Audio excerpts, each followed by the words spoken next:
अगर आपके सिलेबस में भी ये पोएम नहीं है ना, फिर भी आप इसको मेरे साथ रीड कर सकते हैं, समझ सकते हैं, क्योंकि इससे क्या होगा, आपकी वोकेबलरी बहुत इंक्रीज हो जाएगी। काफ़ी सारे वर्ड्स आपको पता चलेंगे, उनके मीनिंग्स पता चलेंगे, उनकी प्रोनाउंसिएशन पता चलेगी कि किस तरह से उनको बोला जाता है। हेलो प्यारे बच्चों, आज हम करने जा रहे हैं यूनिट 3 की जो पोएम है लिटिल बाय लिटिल, जो कि है मैरीगोल्ड बुक 3 की पोएम। ठीक है, little by little. Little by little का क्या मतलब होता है? धीरे धीरे। ठीक है, तो ये देखते हैं किसके बारे में ये पोएम है। देखो पहले ये लिखा, even the biggest trees begin life as tiny seeds. जो बिगेस्ट मतलब जो बड़े से बड़े ट्रीज भी होते हैं ना, वो भी अपनी लाइफ कैसे शुरू करते हैं? एक टाइनी सीड से। टाइनी का मतलब होता है छोटा सा, मतलब सीड्स। ठीक है, छोटे छोटे सीड से शुरू करते हैं, छोटे सीड से शुरू करते हैं। बिगेस्ट ट्री, जो सबसे बड़े बड़े ट्रीज भी जो आप देखते हो, उनकी लाइफ भी कैसे शुरू होती है? टाइनी सीड से। Read about how the little acorn grew big. Little acorn, acorn क्या होता है? बलूत का फल। और ये बड़ा होकर क्या बन जाता है? Oak tree. ठीक है, तो जो ओक ट्री होता है ना, उसको हम, उसका जो फल होता है उसको बोलते हैं एकॉर्न। क्या बोलते हैं उसको? एकॉर्न। तो देखिए क्या कह रहे हैं ये, लिटिल बाय लिटिल मतलब धीरे धीरे। Little by little an acorn said. An acorn मतलब जो बलूत का फल होता है। एक्चुअली क्या होता है, जो बलूत का फल होता है वही जब वो धरती पर चला जाता है, अंदर चला जाता है, फलता फूलता है, तो वही एक तरह से सीड का काम करता है और उससे एक और जो है ट्री खड़ा हो जाता है। Little by little an acorn said, acorn ने बोला मतलब बलूत के फल ने बोला, as it slowly sank in its mossy bed. जैसे जैसे वो नीचे मतलब धरती में जब लगाया गया उस सीड को, तो जैसे जैसे वो दलदल के अंदर घुसता चला गया, मॉसी बेड, दलदल के नीचे।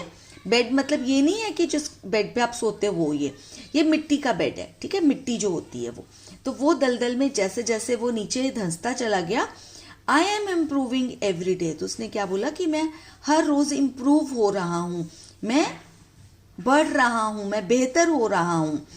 Hidden deep in the earth away.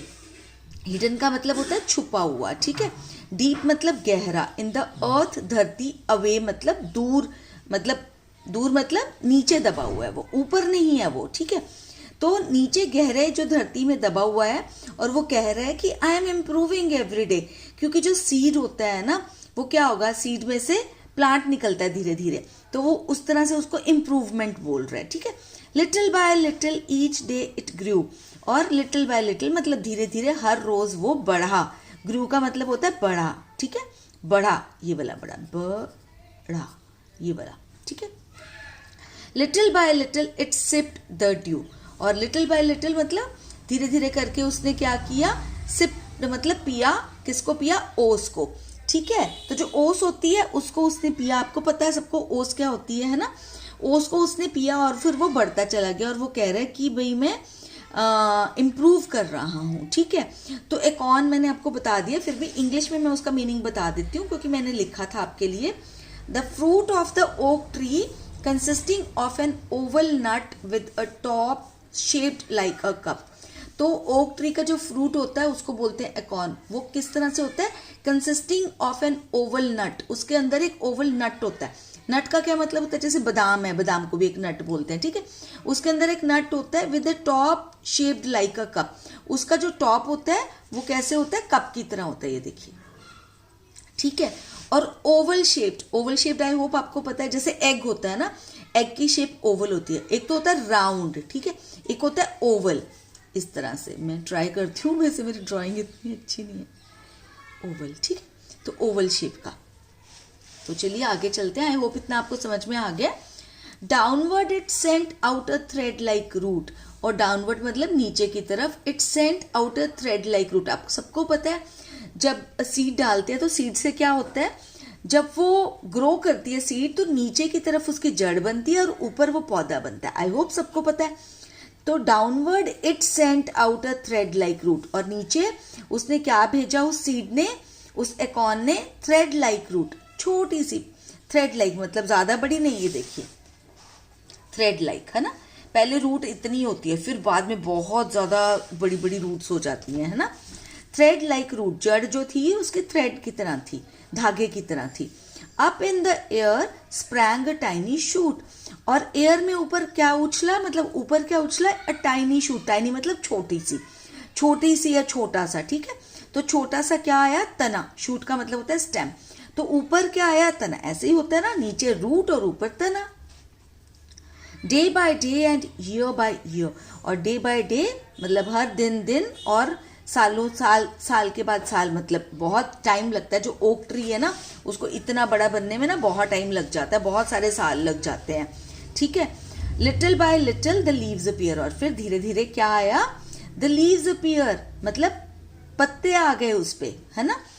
And the slender branches spread far and wide, और उसकी जो स्लेंडर का मतलब होता है थिन, पतली पतली पतली ब्रांचेस, ठीक है। ब्रांचेस पता है क्या होता है, ये देखो ये ब्रांचेस है। अब ये स्लेंडर नहीं रही, ये पतली नहीं रही, ये बड़ी हो गई है। लेकिन पहले आप सबको पता है, आपने भी देखा होगा कि अगर कोई पेड़ बढ़ रहा है तो उसकी जो पतली पतली ब्रांचेस होती हैं पहले, है ना, वो क्या हुआ, स्प्रेड फार एंड वाइड, और वो फैल गई दूर दूर तक, ठीक है। Till the mighty oak is the forest pride, कब तक वो फैलती गई, कब तक वो बढ़ती गई, जब तक कि माइटी का क्या मतलब होता है, बहुत ज्यादा शक्तिशाली। जो ओक ट्री होता है ना, वो बहुत ज्यादा बड़ा होता है, बहुत ज्यादा शक्तिशाली उसको माना जाता है, ठीक है। तो काफी बिग ट्री होता है, बहुत ज्यादा बिग ट्री। तो वो till the mighty oak is the forest pride, और कब तक वो बढ़ता रहा, जब तक कि वो जो ओक का ट्री है, वो शक्तिशाली जो ओक का ट्री है, वो जंगल का प्राइड नहीं बन गया, प्राइड मतलब गौरव नहीं बन गया। आई होप आपको समझ में आ गई होगी ये पोएम। मैं आपको न्यू वर्ड्स के बारे में बता देती हूँ, और अगले वाली वीडियो में, मतलब अगले वीडियो में या फिर आने वाली कुछ वीडियो में जो है, मैं आपको इस पोएम की एक्सरसाइजेस करवाऊंगी, ठीक है। न्यू वर्ड्स है हिडन, हिडन मतलब छुपा हुआ, स्लोली मतलब धीरे धीरे, डाउनवर्ड मैंने आपको बता दिया नीचे की तरफ, सिलेंडर मतलब पतली या पतला, माइटी मतलब शक्तिशाली पावरफुल, ब्रांचेस मतलब टहनियाँ, ठीक है। प्राइड मतलब गौरव, इंप्रूविंग मतलब बेहतर होना, मतलब मैं इंप्रूव कर रहा हूँ, बेहतर हो रहा, जैसे वो सीड जो जब बड़ी हो रही है तो वो बेहतर हो रही है ना। सिप्ड मतलब पिया, है ना, क्या उसने ओस पी थी ना, सिप करी थी, ठीक है। और शूट मैंने बता ही दिया हो आपको कि शूट का मतलब होता है तना। आई होप बच्चों आपको समझ में आ गई होगी ये पोएम समझना बहुत जरूरी होता है, ताकि हम उसके ऊपर कोई भी क्वेश्चन अगर आए तो वो हम कर पाए। आई होप वीडियो पसंद आया होगा, लाइक के बटन को जरूर प्रेस कर देना अगर अच्छा लगा, और अगर आपने मेरे चैनल को अभी तक सब्सक्राइब नहीं किया है ना, तो कर लेना, क्योंकि इसी तरह की वीडियोस मैं डालती रहती हूँ, जिससे आपकी नॉलेज बढ़ती जाए और आप इंटेलिजेंट बनते चले जाओ। और शेयर भी कर लेना अपने उन फ्रेंड्स के साथ, या जो लगता है इससे बेनिफिटेड हो पाएंगे, क्योंकि विद्या ना बांटने से बढ़ती है, आप सबको पता है। तो चलिए करते हैं आज का वीडियो यहीं पे एंड, जल्दी ही मिलूंगी एक नई वीडियो के साथ। तब तक के लिए टेक केयर ऑफ योरसेल्व्स।